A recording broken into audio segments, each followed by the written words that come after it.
life. They give everybody a trophy. That's what they did tonight.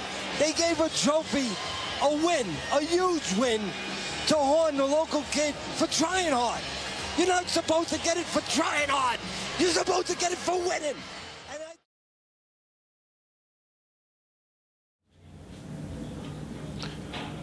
What's up, fight fans? Thanks for coming through. Thanks for watching another video. Much appreciated. If you're new to the channel, hit that subscribe button. If you are an existing follower, thank you so much for coming through once again. I'm shattered. Can't lie to you, I just got out of the gym. Trying to grow some muscles. I don't know why. But I thought I'd try and grow some muscles, try and get rid of some belly fat. I might document that journey actually. For you, those of you who are interested in losing some weight, I'm definitely gonna drop weight. Anyway, moving on. What am I talking about? My own personal shit. Boxing. Devon Aleander, you know about the video. Devon Aleander, the Great, is back. He hasn't fought for ages. Let's just be honest. He hasn't fought since he lost to Aaron Martinez. But he's now making a comeback. I didn't know what the hell was going on with Devon Aleander. I have to be... Am I saying his name correct? Devon Aleander. I didn't know what was going on with him. I followed his Twitter page, and it was, for a boxer's Twitter page, it was so left field. I say so left field. It was talking, it was getting political, which isn't a bad thing. Don't get me wrong, it isn't a bad thing, but you just don't expect it from a boxer's page. And I've never ever seen that side to him in interviews, and I've watched tons and tons of interviews from him. I've never heard of that side, so I didn't know what was going on. I did know there was a substance issue a year or so back, right? Is it fair to say substance? A painkiller's substance? But he had an addiction to painkillers. So he had, let's just say, a problem outside of the ring. He had problems inside of the ring, and we'll get to those in a minute, but he had a problem outside of the ring, and that's probably the reason why he hasn't been in the boxing ring for nearly 2 years. But he is back, and sometimes it's easy to forget that Devon Aleander was once a very, very hot prospect. And it seems like we are talking about a lot of these prospects who don't quite turn over into what people thought they were going to be. I remember thinking when I watched him, when he was fighting at 140 pounds prior to the Timothy Bradley fight, I thought we could be seeing almost a miniature Bernard Hopkins. I thought he was that good. I thought his punch selection was fantastic. I remember watching a fight against him and Juan Urango, the mini Mike Tyson. And he knocked Urango out, something that hadn't been done before, but he looked so good in doing it. It was I think it was a beautiful uppercut that put Urango down, and I thought we've got something special here. But then I saw against Timothy Bradley a problem that I don't think he's stopped. When Devon Aleander is on the front foot, fantastic. Like most boxers, I think that's why everyone says Lomachenko is so good, because Lomachenko offensively looks good. As a counter puncher looks good, and when he's fighting on the back foot again looks good. Maybe not so defensively, but when he's on the back foot trying to land punches, fantastic. Devon Aleander doesn't like fighting on the back foot. So like most prospects, when they're matched say 0 in terms of their debut until 2025, when they're matched carefully, they look great, because they've got a team around them, and that team picks out the fights that they are going to look good in. Just the way it works. I have no problem with that whatsoever. I think it's the way you build a fighter. But then you almost build prospects, right? You build guys that could do stuff. Adrian Broner is a prime example of that. Then you get boxers that you almost just have to chuck in with someone. So I remember we for years were shouting that, I remember around that time at 140 was Amir Khan, Devon Aleander, Timothy Bradley.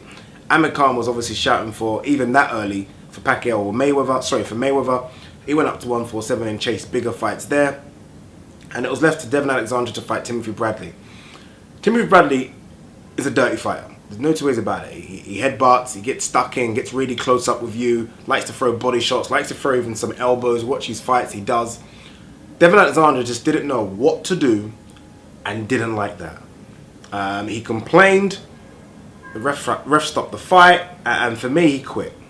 I hate to say it, I hate to label boxers as quitters, because I think it's the toughest sport in the world, but for me, Devon Aleander quit, and although he's gone on to get good wins after that, Lucas Matisse in a split decision, I actually thought he lost that fight, Marcus Maidana, he doesn't like it when the going gets tough. He then fought Randall Bailey, he got the IBF welterweight title, which was ridiculous that both of those are fighting for a title. Anyway, moving on from that. He was supposed to fight Kell Brook. He was supposed to fight ages. I think 2 or 3 times they're supposed to fight. I think once Kell Brook pulled out for injury, then Alexander pulled out for injury, so that fight never happened. He fought Sean Porter. And to be fair to him, I think Sean Porter is very different. I think Sean Porter is a horrible fight for anybody. Anyone. I mean, even for guys at 160, Sean Porter is disgusting to fight. So, no shame in losing to a guy that I consider in the top 5 welterweights now. But he did get his ass handed to him. And then he got beat quite bad by Amir Khan as well. And then obviously Aaron Martinez recently. I'll say recently, 2 years ago. So, he's lost, what? I think 3 of his last 5 fights. So every time he stepped up, he's kind of lost, right? Especially in the last 3 or 4 years, or I'll say the 3 or 4 years prior to his kind of exit from boxing. I'm not sure what the break would have done for him. Breaks do 2 things for you. A lot of people talk about ring rust for breaks, but I see it as a complete opposite. When someone takes a break from boxing, I almost feel like in those 2 years that he's had off, can you imagine the punishment that some other boxers in and around his weight class have taken? So, imagine the punishment, for example, that Kell Brook's taken in those 2 years off. Do you know what I mean? With the Golovkin and Spence fight. Imagine the punishment Timothy Bradley's taken in those 2 or 3 years. Hence why the retirement now. So people look at boxers taking time off as a bad thing. I just sometimes feel like it makes you fresh. I think you put your body through so much, it makes you fresh. Everyone thinks, especially a lot of the casual fans, everyone thinks that it's the fights. It's not the fights, it's the sparring, it's the training, it's the leading up to a fight. It's the dieting. These guys are coming down from 160. It's the cutting weight that kills them. Everything, normally aside from the fight, is the toughest thing. So I think he's fresh. He's taken time off mentally. Hopefully he's kind of back to one piece. Obviously, with regards to the issue about the painkiller substance abuse, I'm not quite sure how you match him. Obviously, you've got to match him very, very slow, which is what they're doing. Walter Castillo, who he's fighting, hasn't fought anybody of note. He actually got knocked out in his last fight, so they're not exactly starting him tough. But the problem for him is that Devon Aleander is still a name, right? He's still a name. I'm not quite sure if he's signed to PBC and Al Heyman, but if he is, almost like Victor Ortiz that's just come back recently, a couple more wins and they're going to be asking for him to match up against someone of note. Maybe someone come up from 140. Look at guys like John Molina, maybe a Lamont Peterson, someone of that ilk. And I'm not quite sure if he's ready for those, even in a couple of fights. I think you have to match him slowly. He's only, how old is he, 29? 29, 30? So he's relatively young. He's not 34, 35 like Timothy Bradley. So we can move him slowly. Can he beat any of the top guys, even if we see something like him at his best? I don't think so. I don't think so. He could do well against someone like a Danny Garcia. Maybe. Danny Garcia is a small 147 guy. Could do well against someone like that. But against the guys like Spence, no chance. Furman, no chance. Brook, even though Brook might be considered damaged goods and moving to 154, no chance. It's tough. Maybe it's an Andre Berto. That's a good matchup. But it's good to see him back. I do feel like fighters that go through issues outside of the ring, whether it be depression or like what Devon Aleander's gone through, I sometimes do feel like getting yourself into a routine, i.e. the sparring, the training, the eating, it helps you mentally. So I'm happy for him to be back. But what do you guys think? What do you do with Devon Aleander?